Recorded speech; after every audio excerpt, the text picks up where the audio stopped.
各位观众朋友好，欢迎收看中嘉新闻周报，我是施凯文。行政院日前正式核定通过高屏2块的建设计划，总经费达983亿元。继国道7号的计划获得核定后，中央再拍板2块案，象征南部高快速路网朝向完整建构迈进。不过，地方担心将造成仁武顶金路段大塞车，因此建议另设交流匝道分解车流。行政院日前正式核定通过高屏2块建设计划，总经费达983亿元。继国道7号计划获核定之后，中央再拍板高屏2块案，象征南部高快速路网朝向完整建构迈进。不过，地方担心将造成仁武顶金路段大塞车，因此建议另设交流匝道分解车流，才能解决问题。国道7号啦，你袂使干那做到这个银武尔，你得爱tăng到86才有功能，因为你到银武交流系统，伊嘛是爱去落来到顶金才拍角啊，无遐无路通行。高雄市早就爱做一条东西路，安做爱对南马坑搁落主管味道找一点，了接对公山交流道，你看公山交流道，逐下晡就塞车。甚至佫讲吼，到即个伫迄即个主管要过来到公山国道1号交流道，拢爱伫迄平面塞要几点钟诶，这种拢毋对啦。你若有做高架起来，就像咱国道8号，还是讲86线安尼吼，足方便啦吼。咱会用接，甚至吼爱接才会到6股。咱讲啊，咱一寡高雄市诶观光拢无去啊，尤其温泉，人要去，管咱咧泡温泉，人要四轮溪。较早伫咧80几年代，阮土鹿区是拜六礼拜袂使走6股条线，因为观光客太侪，拢伫遐泡温泉，即个无半个，所以这点咱要做检讨啊。将来那么有很多这个交流道在仁武这个系统这边呢可预见的确实会造成塞车的情况。那么个人是建议将来国十在那边在大社要新建一个交流道。这样子可以疏解这个仁武这个系统这边的拥塞。由于仁武交流道未来会有高屏2块国7、国10交汇，可能造成拥塞之外，顶金系统目前庞大的车流压力也急需解决。因此，地方希望市府及高工局能够听到声音，及早纳入规划。顶金交流道到国10的仁武交流道，其实以目前现况的车流已经非常的拥塞。那未来如果加上东西快速都一直整个都是在仁武交流道这个地方做一个连结做一个整个一个分流的话，我想这个地方又一定会形成另外一个拥塞的地点。所以我们也听到我们的运输业者来跟我们做澄清，当然我们也把这样的一个意见会整给我们的中央单位，还有所谓的交通局这边跟中央单位做一个这样的一个地方的合作，所以我想建设是好事，还有我们这样的一个整个这样的南部整个车流，还有整个国道7号或者整个东西快速完流之后，其实高雄屏东就是一个非常非常完整的一个观光区，一个完整的交通区一样。所以我们乐见这样的一个规划，那也希望能够在仁武交流道这个地方来做一个审慎评估，包括往北移、往南移，这都是一个可以行的方式。我想在还没有施工之前，他应该都可以接受这样的建议。我们希望交通局也能够把这样的一个意见跟高工局来做一个会诊。高屏2块全长约22.6公里，自高雄左营高铁路起向东延伸至国道3号，沿线预计设置8处交流道，预计在117年动工。后续交通部公路局也将启动设计作业，以及召开地方公听会，以期加速推动工程。记者张世明高雄报道。基隆港国际物流公司正式启用首座专注于海运快递的物流平台，象征基隆港在智慧物流与城市经济发展上迈入新的里程碑，对网购消费者来说更是一大福音。请贵宾们帮我们剪下这神圣的一刀，也恭喜基隆港国际物流股份有限公司正式开幕。这边消费者在网络平台订货的时候从订单到取得货物可能最快2到3天就可以拿到货物。那我们希望借由这个平台，创造这个更多消费市场的一个活络跟这个一个健康的发展。所以我们也特别在这边强调制度面的一个完整特别是货物安全货物方便作业效率，我们都同时强调。所以我们在设备的部分，我们的 X 光机跟输送带都是全新的，所以在效率部分，在安全移检部分，应该是目前全台湾海运快递首屈一指啦。那我们也以这个为使命。画面上是基隆港国际物流公司在港区举行的海运快递平台开幕典礼，现场贵宾云集，包括基隆市长谢国良、立法委员林佩祥、林思明、台湾港务公司新任董事长周永辉、基隆分公司总经理宋义静、基隆关务署以及业界代表都出席典礼，共同见证基隆海运物流产业的新篇章。海运快递的确是我们目前的一个很好的政策，也可以增加更多的营收发展，跟最重要我们的就业。那最主要是我们现在是东客西货，所以东岸包括这个某些企业就一直希望在东岸能够做海运快递。那我们基于东客西货是行政院既定的政策，我们不赞成有更多的海运快递在东岸来发展。所以西岸发展海运快递，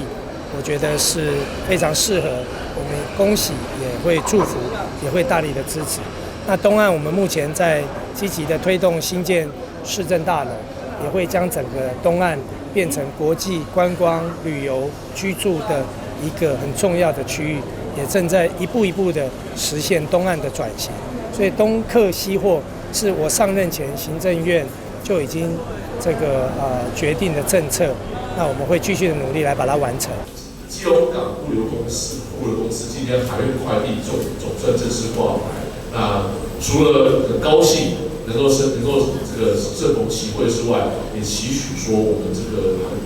海运快递能够越来越发展。基隆很缺在地工作机会，基隆很缺说我们有足够可以形成起这个城市的一个经济动量。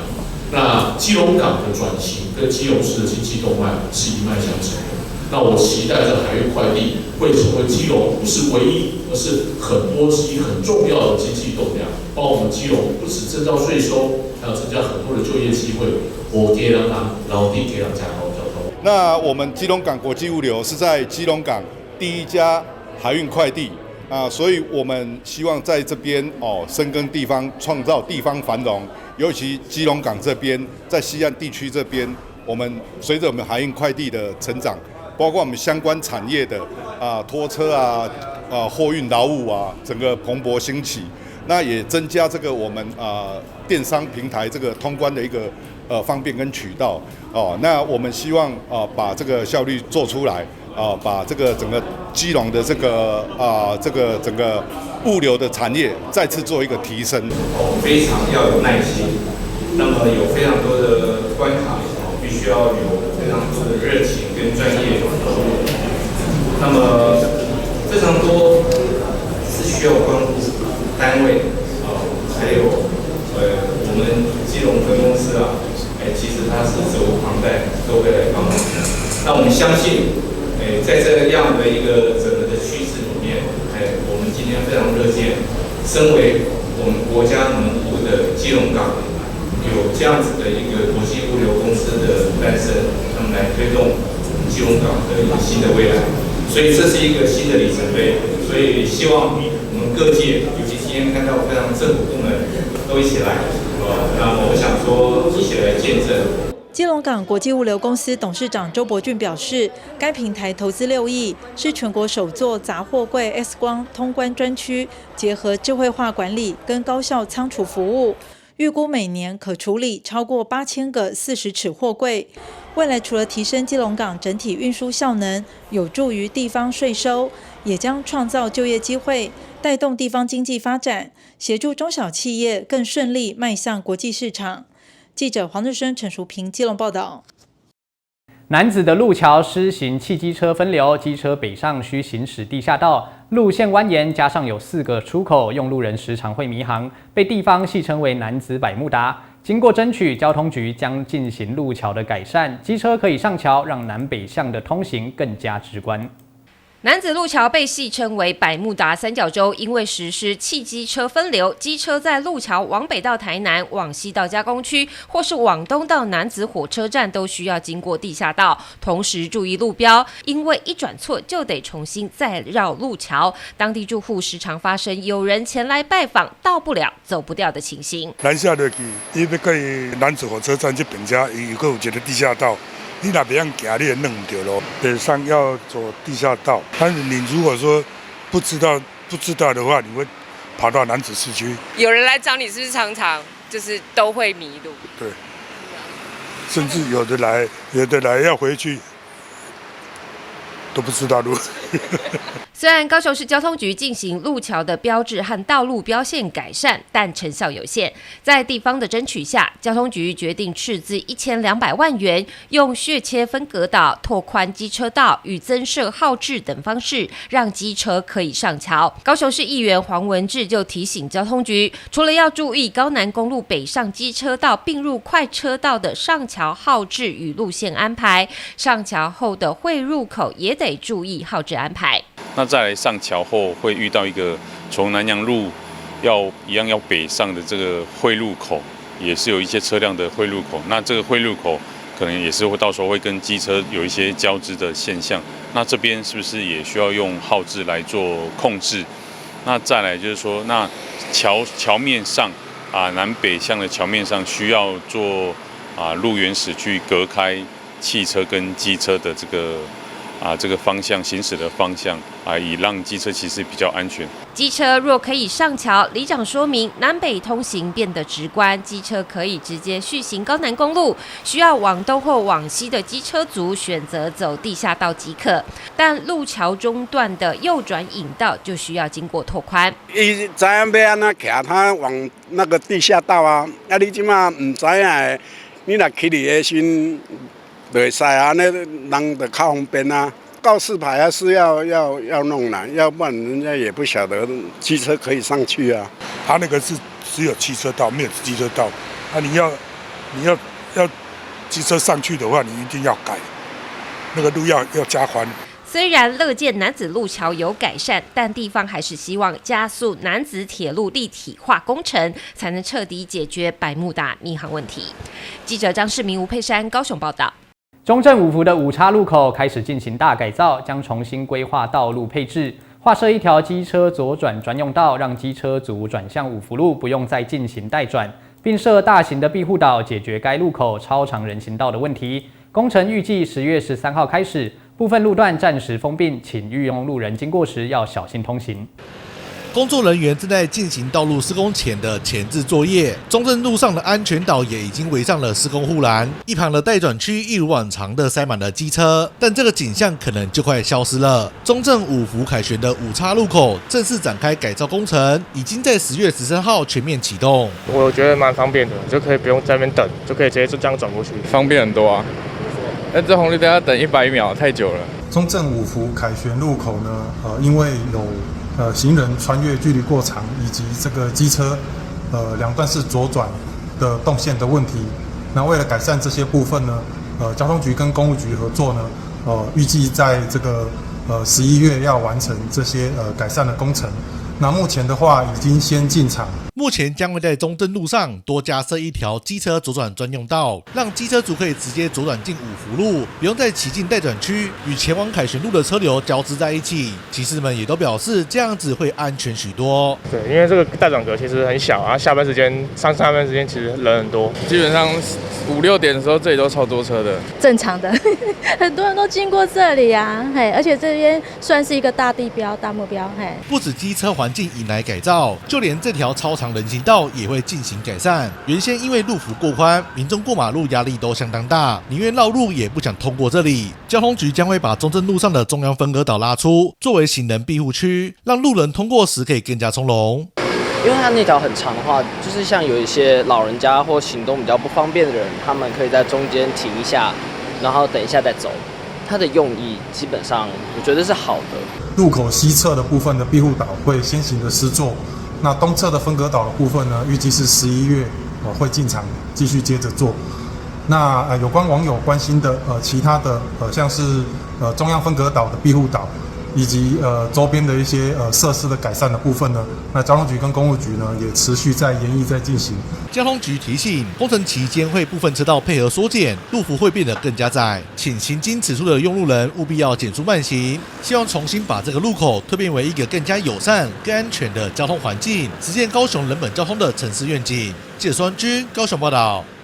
新北捷运局推出 3.0 的7线并进计划，其中泰板轻轨可行性研究本周将5度送审。市长侯友宜周一特地前往 F21站周边视察，表示地方民意高度支持，盼中央与地方携手推动，让民众早日享受便捷的大众运输服务。新北市长侯友宜在地方蓝绿民代的陪同下，周一前往台北职场简易公园视察泰板轻轨 F21站预定地，以及听取新北捷运工程局李正安所做的可行性研究规划路线。侯友宜也紧盯进度报告，强调泰板轻轨衔接五泰轻轨，沿线经过人口密集地区，可有效舒缓区域交通拥塞情形，带动城市发展。盼中央尽速核定，加速新北市的轨道建设，满足民众交通需求。这一次是跟交通部大家沟通以后，第5次的可行性研究再度报给交通部，希望中央地方一起合作，快速的能够核定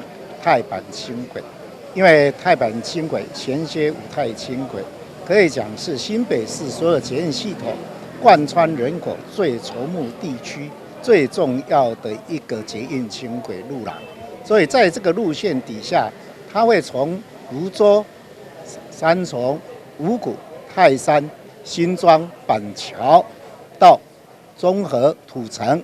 可以讲是我们最重要的一个动脉。那泰板轻轨也是一样，它是经过整个泰山、新庄、土城、中和、板桥这几个路廊。那中间有4个非常重要的一个转运点，一个是在新庄县的福大医院站。另外，在台铁福州站、还有亚东医院站，以及现在在施作的中和极光站，那这条轻轨的路廊，我相信可以带动新北市整个都市的风貌全班的翻转，让我们新北市捷运越来越方便以外，也让我们的整个都市的开发变得更不一样。所以我很期待要在这里特别呼吁。中央跟地方大家要一起合作以外，也希望中央在财务的规划上给地方多多支持，让新北的泰板轻轨快速核定，带动整个这个地区的整个发展。目前我们这一次再度的修改，我们增加了7座高架路段，大概可以减少11分钟，让我们的泰板轻轨更快速的衔接到所有的转运站。侯也指出，泰板轻轨可行性研究已于2023年5月首度提送，本周将是第5度送审。新北市政府全力配合交通部审查意见，期盼交通部能尽速核定泰板轻轨一案，希望中央地方携手合作，让轨道建设顺利推行，带动新北市的发展。但是今天为什么在泰板轻轨在第5次的可行性通盘检讨要再度报到中央之前，特别借这个机会再度给我们的市民朋友来做一个报告。因为泰板轻轨这第5次是非常重要的一次，基本上中央这4次有他的意见退回来以后，我们再度修正。那利用这一次的修正，跟我们在地的板桥、中和跟土城的市民朋友以及里长跟民意代表来做一个报告，因为这一次报过去的话，我相信核定的机会是非常的高，因为基本上把中央的意见都已经收敛了。那报到交通部，那也希望我们所有立委都能够给我们支持跟帮忙。新北市捷运局补充说明，新北捷运 3.0 规划7线并进，包含五泰轻轨、台北市民生线、深坑轻轨、八里轻轨、泰板轻轨、中和公馆线以及林口轻轨。未来新北市境内再增加39公里、42座车站，累计转乘达33站。期待泰板轻轨可行性研究早日核定，将串联起芦洲、五股、泰山、新庄、板桥、土城及中和等行政区，有效扩大运输效益。记者肖世荣新北采访报道。重阳节即将到来，为了娱乐长者，新北市的议员和官员们携手合作，化身戏曲的演员，穿上古装浓妆登场，在板桥林家花园用特别的方式宣传即将在10月26号登场的半幅围裙戏曲公演，民众即日起可以免费索票。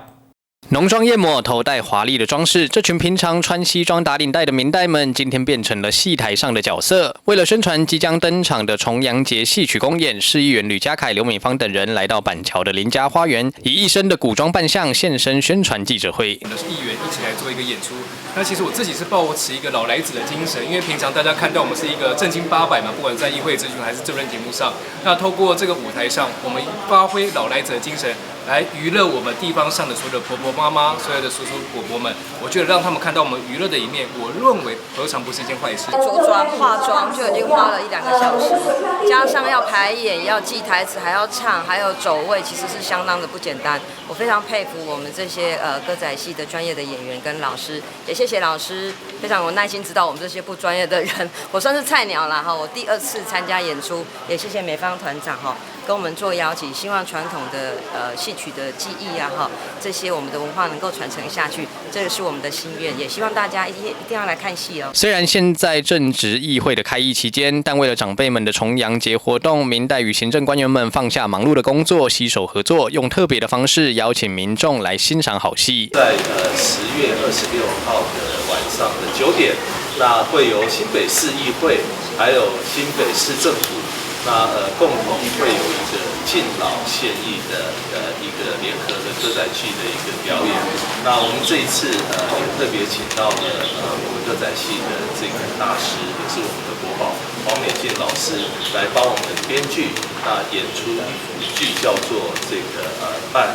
烟群的这个歌仔戏。那欢迎我们所有的市民好朋友都能够有空喜欢歌仔戏的，都可以在这个10月26号晚上的7点，来到我们新北市政府3楼的多功能的会议厅来欣赏大家的演出。那我们这次呢是免费的一个部分哦，所以大家如果要来索票，从明天开始，明天早上9点开始，可以在市府以及这个新庄的艺文中心的一个部分来去做相关的一些索票。那这一次呢，也是从民国100年开始，那我们新北市议会跟新北市政府在府会这边，那连续多年来做这个歌仔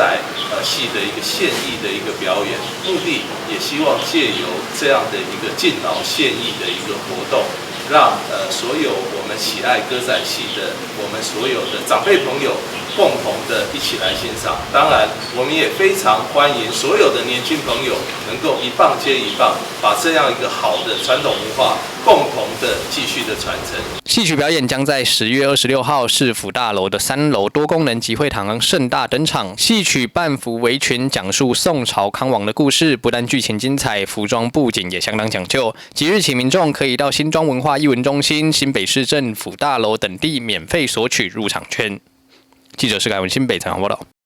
桃园市政府携手多位社群意见领袖，在南昌动保园区举办“毛起来爱”动物保护政策推广合作记者会，希望借由网络影响力，共同宣导宠物登记、绝育、疫苗施打、吸好牵绳、终身不弃养等5大饲主责任。3、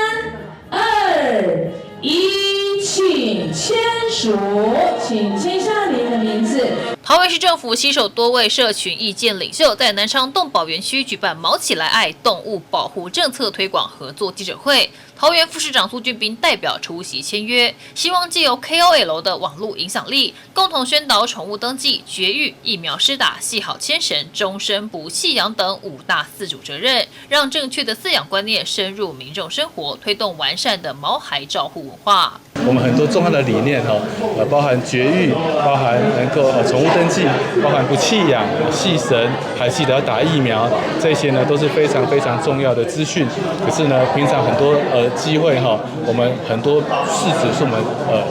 触及不到的。可是呢，借由这些 KOL 的帮忙之下呢，越来越多人都知道说，我们对于全生命周期的宠物，从它出生最可爱的时候，到它长大，到它可能需要活动空间的时候，到它衰老的时候，我们都有一定程度的饲主责任。我们希望说，让更多这样子好的理念、好的讯息能够推广给大家，让每一个饲主都是真正有责任的饲主。身为桃园市民，同时家中也收养了7只猫的潮流金童杨艾伦，以饲主代表身份参加记者会签约。他对于桃园的动物友善政策非常有感，也对南昌动保园区的规划赞不绝口，期盼透过自身影响力，唤起更多人关注动物保护，共同营造友善温暖的城市环境。桃园市已经越来越宠物友善，不管是从道路的规划也好，然后甚至到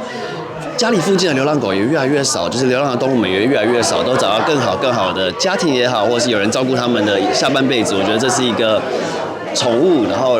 市民，然后跟政府都已经一起很努力的结果。有时候滑新闻啊，看新闻或者是看社群媒体，还是会看到有一些虐待动物啊等等的事情发生。其实我自己是很不乐见这样子的事情发生，然后我也希望更多有影响力、喜欢毛小孩的，不管是创作者们、YouTuber 们，或者是任何的网红，我觉得你们大家都可以透过自己的力量，然后去呼吁爱护动物，然后绝育，然后植入晶片、打疫苗等等的，把毛小孩的一生照顾得完美。桃园市动保处表示，桃园正朝向全台最友善、最多宠物公园城市目标迈进。目前全桃园共有29座宠物公园，稳居全国第一。此外，市府从去年度起扩大推动宠物友善空间认证计划，已经有180家旅宿、交通跟休闲农业业者通过认证，预计年底将达到200家，将持续营造人宠共享、友善共荣的幸福城市氛围。记者伊屯报道。2025基隆城市半程马拉松热情开跑，好马长跑协会表示，总计有将近4000位的跑者报名参加。市长谢国良、立委林佩祥等贵宾都到场参加鸣枪起跑仪式，为选手加油。3、2、1。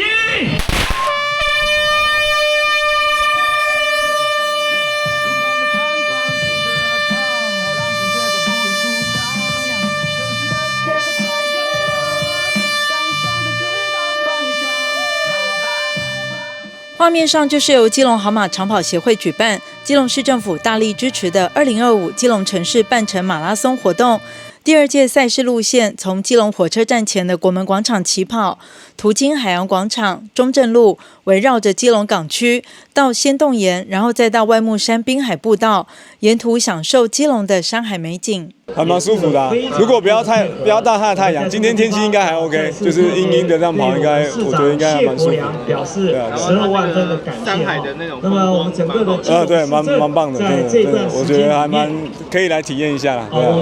所以我觉得现在基隆还有蛮多设施，现在它的人行道也都是在重新在做嘛，所以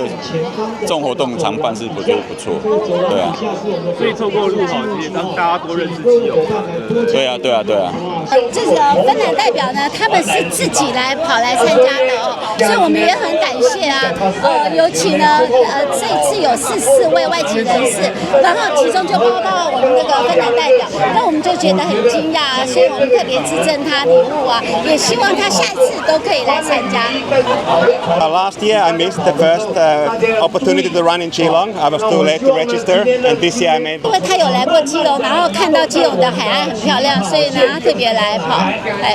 那我想不影响我们跑者的热情。那今天一共分成3组，21公里、9.5公里，还有3公里。那祝大家都能够获得好的成绩。那希望大家在比赛前充分热身，维持最好的状态。那国良也祝福今天大家有一个好的成绩。那再次感谢大家响应我们基隆市城市半程马拉松，今年是我们第2年举办，接近有4000名跑者来报名。这个城市马拉松啊，是可以让更多跑者来认识基隆，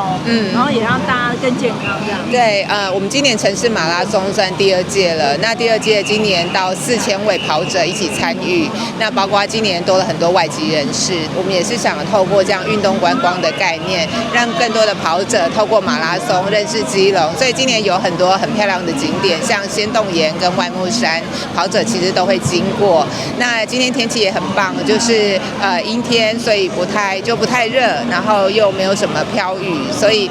很欢迎所有的外县市还有本县市的跑者一起来欣赏基隆之美。是的，这一次城市马拉松的成功举办，我认为要大力感谢我们这次的马拉松长跑协会。而在一个城市里面办马拉松，除了需要选手们的热情参与之外，主办单位跟协办单位各方面的协调也是很重要的一点。所以既然已经能够顺利成行了，那我们就期待，就是说今天到基隆所有全世界来自各地的跑者好朋友都能够享受这个天气，享受这段旅程。这么大型的城市马拉松活动，除了主办单位辛苦筹办之外，还需要很多志工朋友跟警察义交来帮忙维持秩序，才能让整个活动尽善尽美、圆满顺利。他们的号码布上，我们就帮他们贴一个贴纸，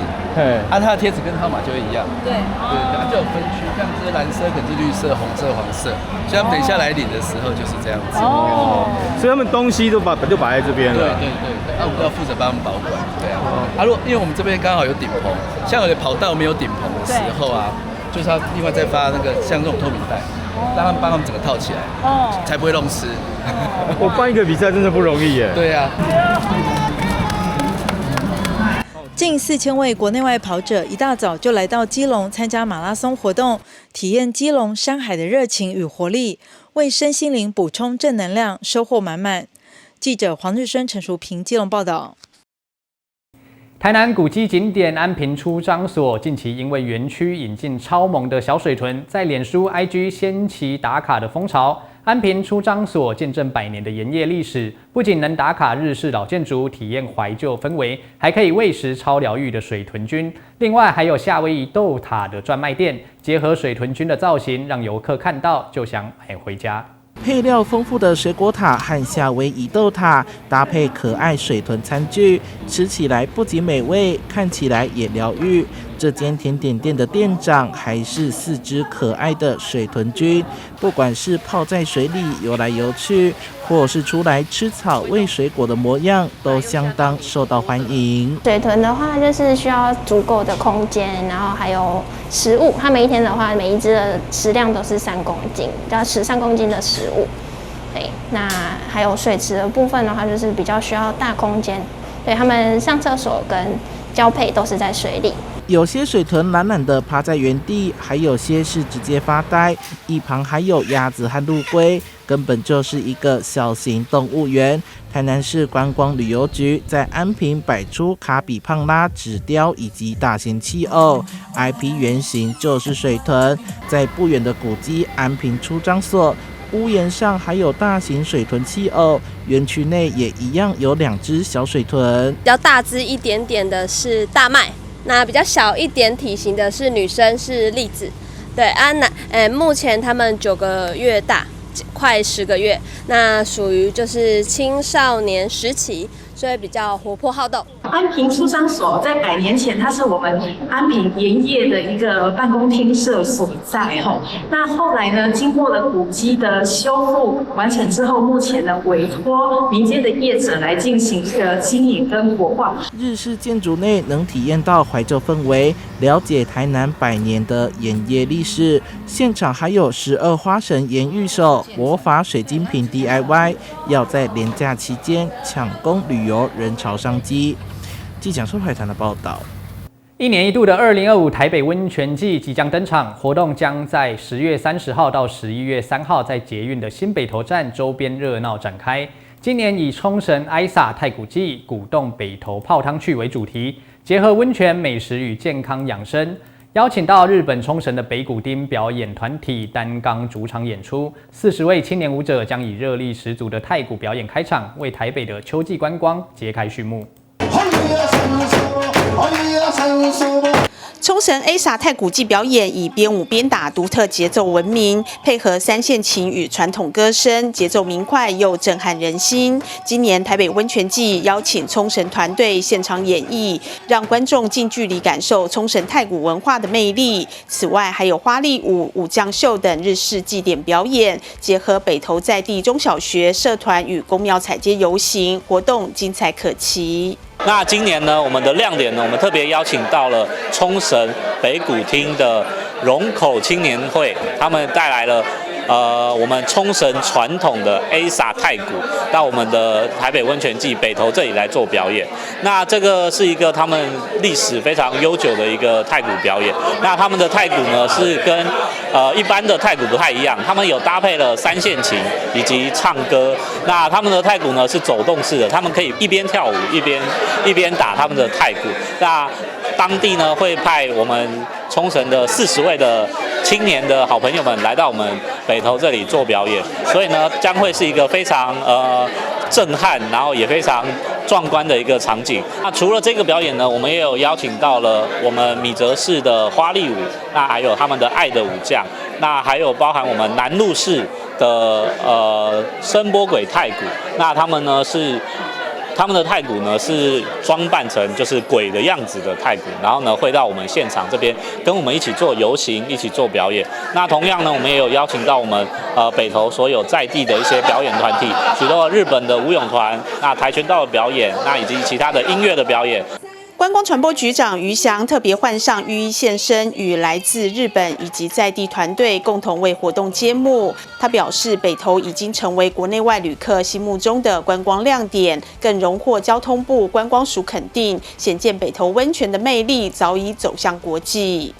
那台北的北投呢，其实非常非常特别，除了有非常全台知名的温泉之外，更重要的呢是它的交通的便利性，只要搭乘大众运输工具捷运就可以到达北投，然后来泡温泉，亲近大自然。今年呢，北投温泉荣获了交通部观光署的观光亮点奖的肯定。那这个呢，不仅是代表了北投在文化底蕴还有旅游服务上面都非常的杰出，也代表了北投是台北市非常非常重要的、具有吸引力跟指标性的重要的景点。那也跟大家分享另外一个新的消息，就是根据财政部的最新的统计数据，今年的上半年，台北市在餐饮跟旅宿的产值高达1540亿，是全台最高。那这部分呢，台北能够有这么好的成绩，也都是因为各位观光前辈一起努力，我们才能够有这样的好成绩。北投各大温泉饭店与商圈业者更联手推出泡汤券、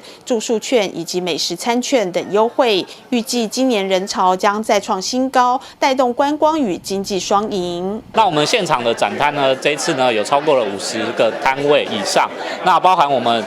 北投所有的温泉饭店，我们的会员们都有在现场做非常优惠的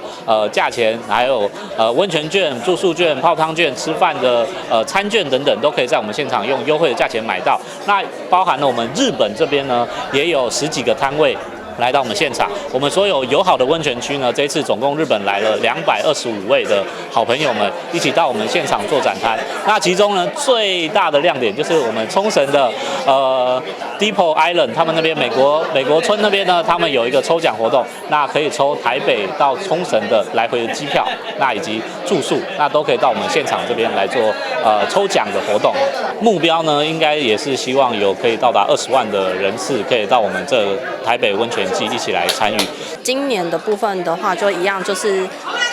抗涨，对，那因为毕竟国旅的部分就是确实市场的部分，所以就是我们还是就是维持这个漂亮的价钱。对，那另外我们会特别去推出就是我们的一个双享券，那这个它可以是汤屋再加就是我们的餐点。那如果你本身就是对龙虾有兴趣的话，它可以螃蟹中免费升等成龙虾粥。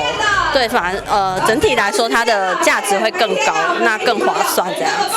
北投温泉季不仅是年度观光指标，更串起文化、旅游与商圈活力。5天的活动将让游客在活力与热情中感受北投温泉的魅力。记者李希慧台北报道。高雄的国岭自然公园在10月正式开放对外。国庆连假首周就吸引超过7万人造访，民众大赞环境清幽、空间宽敞。不过，超过70公顷的超大绿地，后续的维护与管理也成为市府的新挑战。高雄国岭自然公园在10月10号正式开放，从会员制的高尔夫球场摇身一变成了市民公园。在国庆3天的连假中，就吸引了7.5万次的参观人潮，就连平日也是有许多民众来访踏青。我觉得里面维护得很不错然后风景感觉也很好，对，很漂亮，很漂亮。我看很多人就把鞋子脱下来，然后再踩在那个草地上，就真的很享受这种大自然。会使，阮头早就褪遮脚行，因为它是一整片呐，褪遮脚行就舒适的，嘿啊，甲囡仔安尼，伊会使走，走袂久会想要抱，但是袂要紧，嘿啊，就是也看到白灵溪。民众表示，过去这里是私人的高尔夫球俱乐部，一般人鲜少有机会进入，如今能够走进这片绿地，相当新鲜。全区内绿意盎然，环境舒适，不过也希望能够增加饮水设施，并视情况松绑部分的管制。补充水分的部分比较需要。有没有那个饮水机或是什么？要不然就只能到出口这边你才可以买到，或者是开放宠物入园也不错啊。对，我们觉得宠物对啊，应该会很棒。对，有规划一个可以让宠物跑的地方，我觉得一定非常好，很多人一定会很高兴。因为是水源保护地，所以目前是这边是同样规格这样。懂。可是国岭公园腹地相当广阔，将近70公顷的绿地需要维养保护，场地也得安排人员进行巡检，加上全区是完全免费入园，在无收入的状况下，这份庞大的人力与经费该怎么来，也可能是市府后续需要面对的一大挑战。我不要讲全高雄是有多少公园，我光凤山的公园就好了，你能照顾多少？照顾到好有多少？如果真的能照顾到好，就不会有那么多的 maybe 国赔案件，或者是有人跌倒，或者是营业问题造成民生的困扰，甚至有街友的问题，甚至有很多我们想象不到的公园处最基本的公园都没办法照顾好，哪来的自信跟哪来的预算？我问过局长，你有没有把握，在明年我还看得到这样子绿意盎然的绿地？他其实打得很心虚，连处长也打得很心虚啊。现在觉得很好，但是会担心以后的维护啦，因为现在免费嘛。但是会不会1-2年以后就是对园区那么大？对啊！但是我是觉得他现在愿意开放给市民这件事值得赞许的。这感觉要维护需要很大一笔费用啊。而且你光是看洒水车这个园区那么大，不知道要多少辆。所以也会担心它违法。对啊，所以我们想说，就趁第1个月先赶快来。我刚刚其实到那个乌龟池，就是它有一个水池，我记得那个叫啥皮哦，嘿，内底有迄个保特瓶。我刚刚就水的时候才卖有迄个物件。国岭自然公园风光开幕，成为市民踏青亲近自然的新去处。但未来如何兼顾绿地维养与休憩品质，也将考验市府的管理智慧。记者孙军高雄报道。114年全国运动会帆船项目，台南市的代表队荣获7金7银4铜，总共18面的奖牌，成为最大的赢家。其中，来自安平区西门实验小学基层培训的选手，更勇夺4面金牌，充分展现多年来扎实培训的成果。台南西门实小从民国96年起，由周忠明老师教学推动帆船运动课程。多年来，培育出许多优秀选手，时常在国内外各大赛事中穿金戴银，屡获佳绩。西门实小校长第12年以来，帆船队是我最佩服的一个团队。在这些年过程之中，我们看到帆船队所训练出来的学生，我们从基层开始，培养孩子在帆船运动的项目有打下非常好的基础，所以孩子们他到了中学，到了高中、大学，可以这样子连接上去，所以非常就是我们为国家培养最基层的这个优秀的选手。这届的全运会，台南市在帆船项目总共获得7金7银4铜的优秀成绩，而当中的4面金牌选手全都出身西门实验小学，说西门实小是帆船运动金牌摇篮，一点也不为过。有机会接触这个帆船是一件非常幸运的事情，因为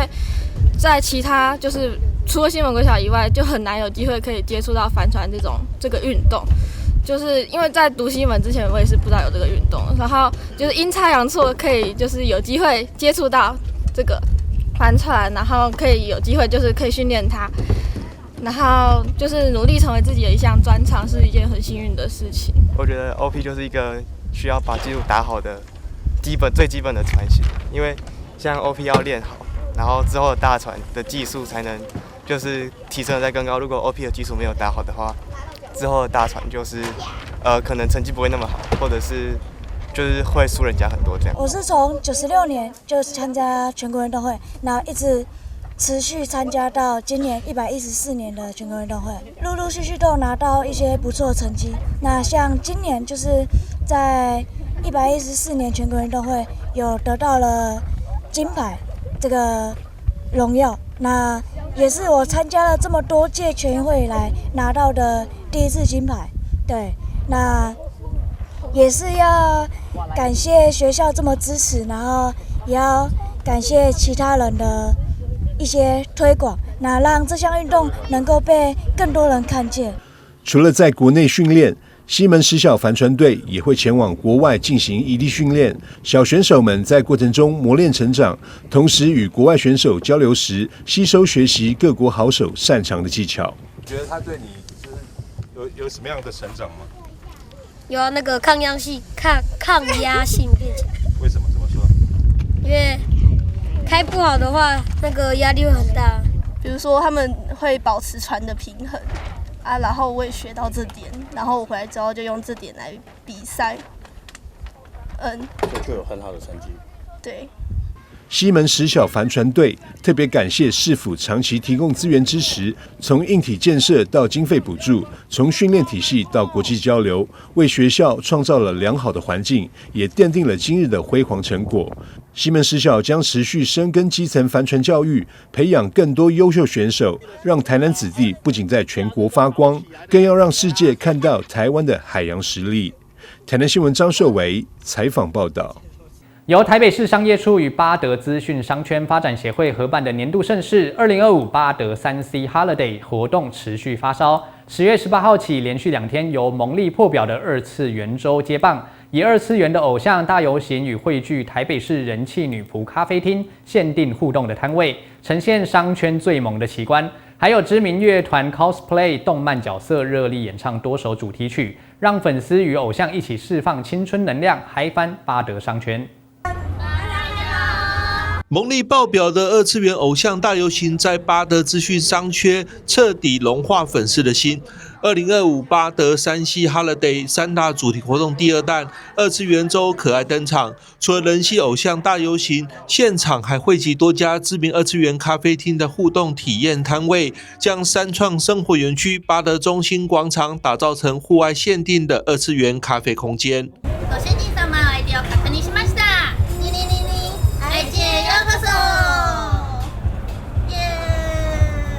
爱神阿芙罗代替女仆咖啡厅女仆们，用超卡哇伊的声音欢迎主人到来，时而温柔可爱，时而热情奔放。不同类型的女仆展现各自的魅力，给情绪价值。我会说你很棒，然后我自己也会，主人开心，我也开心。对，我从主人身上也获得很多，然后我也希望给主人很多开心的感觉。制服很可爱，就是觉得上班可以穿好漂亮的裙子你看，然后还可以尝试不同风格的自己，因为我们会有活动服嘛，对，然后就会可能万圣节会换有万圣节的服装这样，对，而且加上我是一个超级外向的人，我跟谁都可以讲话一整天。你最喜欢跟主人聊什么样的一个话题？我喜欢聊好笑的话题。仪式感加上情绪价值，让人愿意袒露烦恼的超现实空间，也让粉丝们流连忘返，一再光顾。觉得他们的女仆都很漂亮，也很可爱，然后又有活力，又很活泼。然后互动起来也蛮开心的。一整组就陪大家陪直接就包组这样下去。除了有二次元偶像与粉丝甜蜜互动外，周边市集摊位也满载惊喜，吸引许多人潮。业者表示，近几年台湾二次元市场蓬勃发展，也吸引更多有意者加入。其实二次元的文化不只是局限于动画，因为有时候你可以延伸到像比如说 coser， 他们是真人去你虚拟的把动漫的角色还原成真人。那现在台湾的风气，其实二次元的文化是蛮盛行的。不管是你看最近很有名的电影《链锯人》雷杰篇，你看那个排队美丽华，对不对？对，所以基本上台湾现在对二次元的产品或是商品或是动漫这块，其实是每个人基本上都有在做这一块。那我们的商品基本上有90%的商品都是做二次元的。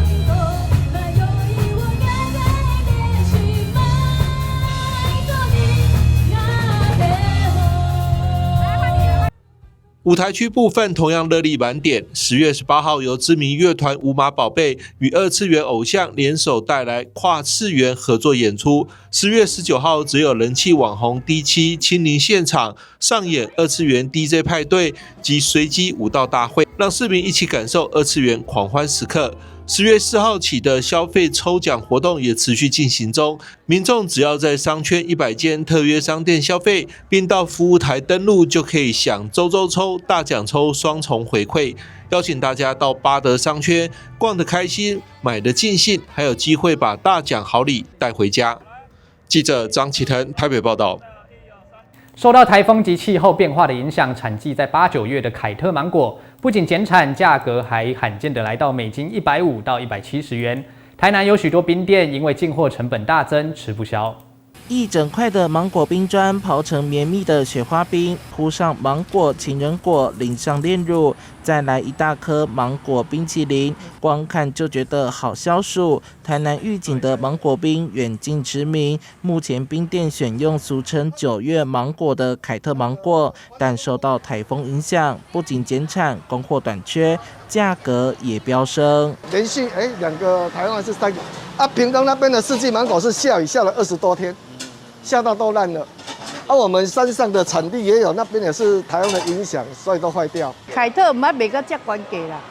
今年真正上高的，够好吃。这170红凯特，这个是白凯特。凯特芒果目前价格每斤落在150至170元，是过去的好几倍，甚至比广受欢迎的爱文最贵时高出大约2成左右。不少冰店业者坦言，进货成本价格太高，若在冻涨的前提之下，真的快扛不住了，只能选择其他的当季水果来设法减少用量。过来有一种的品种的四季1年4季的四季芒果，没有新鲜的，我们就是用冷冻的爱文。会有秋天的水果，以番茄啊、西瓜或葡萄会以为基础，那之后就会等候那个大湖新鲜的草莓做冰这样子。市区的网红冰店芒果季早早结束，在草莓季来临之前，只能派当令的番茄和葡萄上场。业者希望到年底之前，四季芒果产量可以回稳，否则芒果冰的供应恐怕面临中断危机，有钱也吃不到。记者受海棠的报道。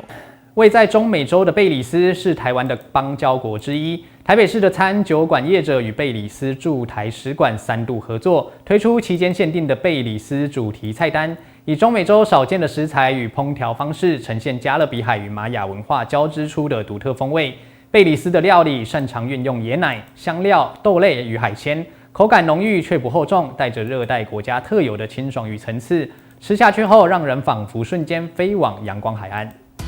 贝里斯位于中美洲东岸，融合玛雅、非洲与加勒比饮食文化。餐酒馆这次将8道经典菜式搬上台湾餐桌，像是椰奶咖喱炖虾，香浓滑顺，融合海洋气息与香料层次；炸豆泥佐玉米饼则是街头小吃代表，酥脆中带着香辣。而贝里斯传统炖鸡，吸饱酱汁的鸡肉搭配椰奶饭，最是对味。这其实是我们第3次跟贝里斯使馆合作，也是跟第3任大使合作。那我们其实因为我们是AB 加勒比海餐酒馆，那贝里斯也属于加勒比海国家，所以在这边来讲，我们非常的喜欢跟想要去分享像贝里斯当地的料理。像这次我们有几个新的菜色，这次推出，包含像我们这次的甜点，以及这次我们做的传统炖鸡，它使用到的是一个非常有趣的香料，叫做胭脂树红，它可以让整体的菜肴的成色跟香气带有非常贝里斯的风味。因为他们是热带国家嘛，他们椰子啊、椰肉啊、椰丝啊，也使用的非常频繁。像他们就有他们的饭上面都会拌入椰子，然后很多的菜肴里面都会加入椰奶，里面一起烹调。风味独特的黑啤酒巧克力炖牛，以可可入菜，展现中美洲料理独有的层次感。炖猪尾红豆饭则是节庆聚餐不可或缺的料理，整桌菜肴仿佛将加勒比海阳光与音乐浓缩在盘中，最后再以甜点莱姆酒蛋糕的微醺香气画下完美句点。那巧克力炖牛这道菜呢，它其实印证的是贝里斯的历史，因为贝里斯历史上属于玛雅文化的范畴。那我们知道，在那个年代里面，可可是玛雅的货币之一，一颗可可豆就可以换1只鸡，然后5个可可豆可以换1头牛。那所以可可是中美洲一直以来的价值象征。他们也把可可这个原物料呢融入到他们料理当中，做出了我们今天品尝到的贝里斯式的巧克力炖牛。这次协助我们最大的就是大使本人，因为这次我们并没有直接到贝里斯，但是大使本人这一次在我们研发的过程中，三番四次的协助我们核对菜色的味道，试图把他在家乡能够尝到最正统的风味带给我们 ABV。餐酒馆老板表示，未来也将计划持续推出更多的中南美洲料理，让民众一次又一次的用味蕾环游世界。记者李喜慧台北报道。全国500碗美食名单中，有间在高雄盐埕的古早味面店已经连续2年入围。招牌的鸡丝面味道简单朴实，却让许多饕客难以忘怀。现在更是吸引了不少人慕名而来。中午11点半还不到开店时间，门前却已经有不少客人依序排队，等待点餐入座。开业50多年的古早味面店，是许多高雄人都知道的盐埕老字号美食，更连续2年入围全台500碗美食名单，还蛮常来的。它鸡丝干面，加鸭蛋、卤鸭蛋这样，然后我也常买他们的那个面回去煮，很香，跟一般的鸡丝面吃起来完全不一样，对，就是口感上它不是那么的软，就是软硬适中，对，所以我们同事都还蛮喜欢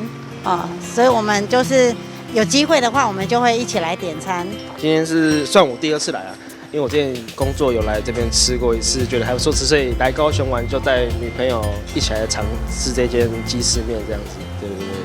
他今天就点鸡丝面、鸡冠跟